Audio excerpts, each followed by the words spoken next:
Thank you for listening to the Good Neighbor Podcast, West Denver. Here's a quick message from our sponsor, Local Works Wheat Ridge, provided by its Executive Director, Paige Piper. Local Works is a nonprofit organization whose mission is to make Wheat Ridge a more vibrant and sustainable place to live and work. Our mission and action is programming that provides neighborhood revitalization and small business support, keeping and growing the businesses we know and love in Wheat Ridge. In simpler form, we provide connection. Connection to business, connection to community. This is the Good Neighbor Podcast, the place where local businesses and neighbors come together. Here's your host, Meg Smith. Hello, everyone. Welcome back to the latest episode of the Good Neighbor Podcast, West Denver. Today, I'm here with John Gies, the Business Growth Advisor with RAS-Squared. How are you, John? Great. How are you? Excellent. I'm good, thank you. Thanks for joining me today. Thanks for the invite. Yeah, well, we're excited to share more about you and what you're doing in the community with our local businesses. So tell us a little bit more about RAS-Squared. Sure. So everybody asks, what does it mean? It's a combination of proven revenue acceleration systems that can help small business owners grow their business, and a little part of our brain called the reticular activating system, which is kind of the goal-seeking system, the guidance system that helps us screen out all the stuff that's irrelevant to the goal that we've set so we can focus on what we're after. And when you combine those two things, you can achieve remarkable results. Well, yeah, I can understand that. That's a powerful combination. So how did you get into this in the first place? You know, I had a corporate career. I ran the West Coast for a large call center outsourcing company for many years. And we got bought, and then they got bought, and then they got bought. And I got tired of getting bought and decided I'd been working with my own coach since about 2008. And so I said, you know, maybe this looks kind of fun. So I kind of went out and got certified, did some work internationally with a firm doing sales leadership, and presentation skills, coaching and training. And then in 2018, I opened up RAS-Squared, really to focus on the small business owner on Main Street. You know, I saw what happened when corporations were bought and investors took over.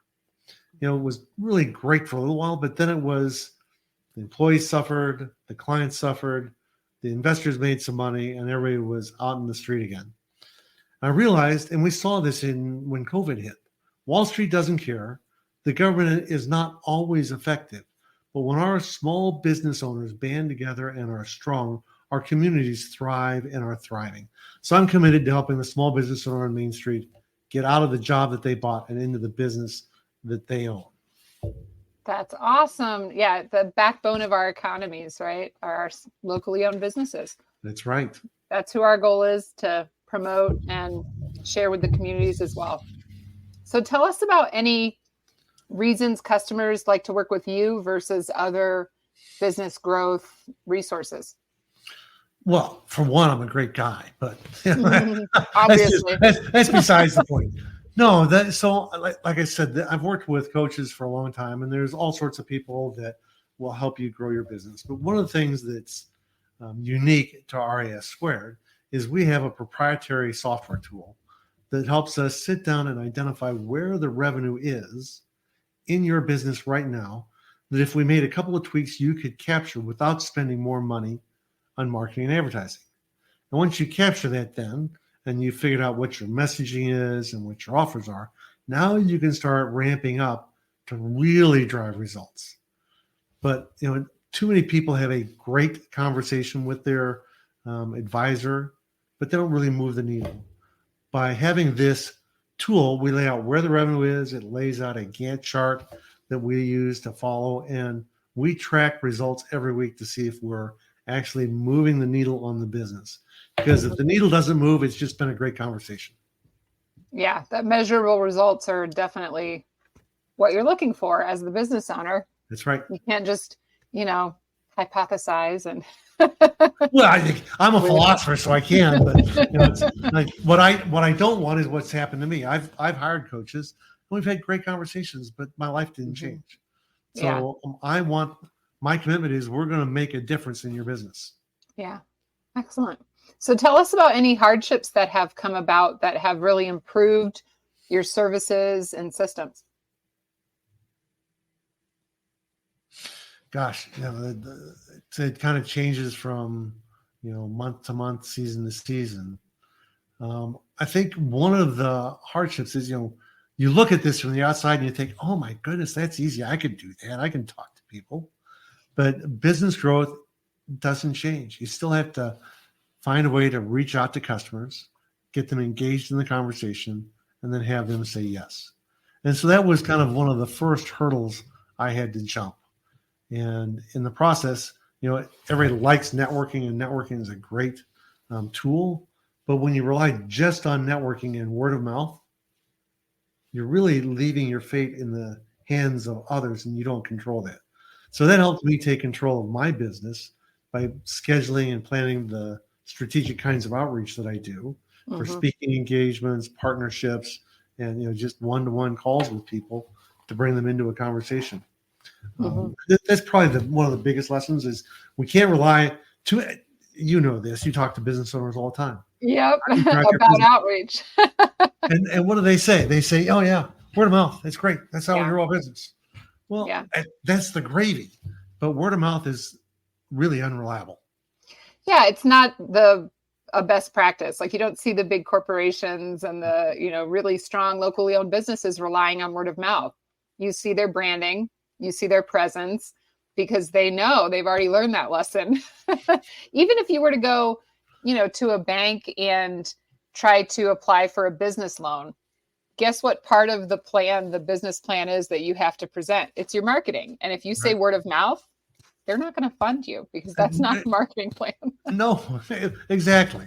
So it's very important. And that's, a good lesson to help with growth, with all of your clients too. Well, and it's not just outreach to new people. Your client base has your next 10 clients already in it. Yep. Nurture. You just have to figure out how to make that work. And that's part of what we do is, give you a chance to think out loud about how you can turn your customers into partners. Absolutely. Referral partners. Yeah. So do you have anything seasonal that you want to share with our audience about things that you're working on right now or what's happening in the world of RAS-Squared? So in April, the date is soon to be finalized. Watch me on social media or LinkedIn. When I say social media, I'm really only on Facebook and LinkedIn. But I'm going to be doing a workshop for a local community bank on the 5 drivers of value in your business. To your point, if we work so hard as a business owner to create value in this asset that we hope to sell, but if we haven't actually built a business with recurring revenue streams, with a strategic growth plan, with clean and clear financials, with a management team that's engaged, and systems that are actually documented, we're going to be really disappointed when we go to sell because people don't want to buy you. They want to buy profit. And so there'll be a little workshop on that. That's awesome. Well, keep me posted. We can definitely share on our channels as well. Thank you. And then tell us a little bit about how John gets involved in the community. I know we've been friends for years now and you're always out there in the different organizations, but tell us what you're doing to stay involved in the community. So there are a couple things. One project I've done now for 5 or 6 years, there's a group here in Colorado called Rocky Mountain Microfinance. It's for small business owners that are really micro businesses that wouldn't get a chance, a bank, a broker, a loan officer really wouldn't look at them. But they go through a 12-week boot camp. And at the end, they will walk away with a $2,500 loan to help them start their business. They have a remarkable payback rate. They have a remarkable success rate. Every year when they do their celebrations, you hear from people that, either because they were a felon or they came from the wrong neighborhood, they wouldn't have had a chance to get a job, let alone start a business. And now they're employing other people in the world because of the help that they got in creating a business. So I volunteer a couple times a year with a business owner to help them move through that process or to serve as a mentor after they've left the boot camp. Oh, that's fantastic. That is excellent work. It's really rewarding. Yeah, I love it. So what do you do for fun when you're not working? I wish I had something really exciting to say. It's the gym. That's kind of maintenance, but I actually like going to the gym. I've been a gym rat for years. Reading last year, I think I read 94 books. Nice. And then we vacation in the mountains every once in a while. Excellent. Well, those are all very healthy, happy activities. We get a lot of folks talking about the mountains on this podcast. It's kind of why we came here. It's true. So how should folks get in touch with you if they want to learn more? So you will have my phone number and email here. Yep. So that's one way. But I'm on LinkedIn, John Gies. I'm on Facebook, John Gies. And I have business pages for RAS-Squared on both sites. But I'm pretty active. LinkedIn is kind of my place to hang out. Excellent. And it's GIES for anyone Correct. looking to. Not the other one. It gets flipped every once in a while. So everyone connect with John. And I hope that you enjoyed our little podcast today. Thank you so much for coming.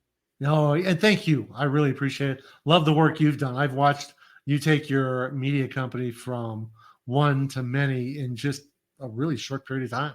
It's been a fast-paced environment over here. It's your enthusiasm. It's your enthusiasm, Meg. Yeah, I definitely have that in spades. Well, thanks again. Thank you. Thank you for listening to the Good Neighbor Podcast. To nominate your favorite local businesses to be featured on the show, go to gnpwestdenver.com. That's gnpwestdenver.com or call 720-295-9588.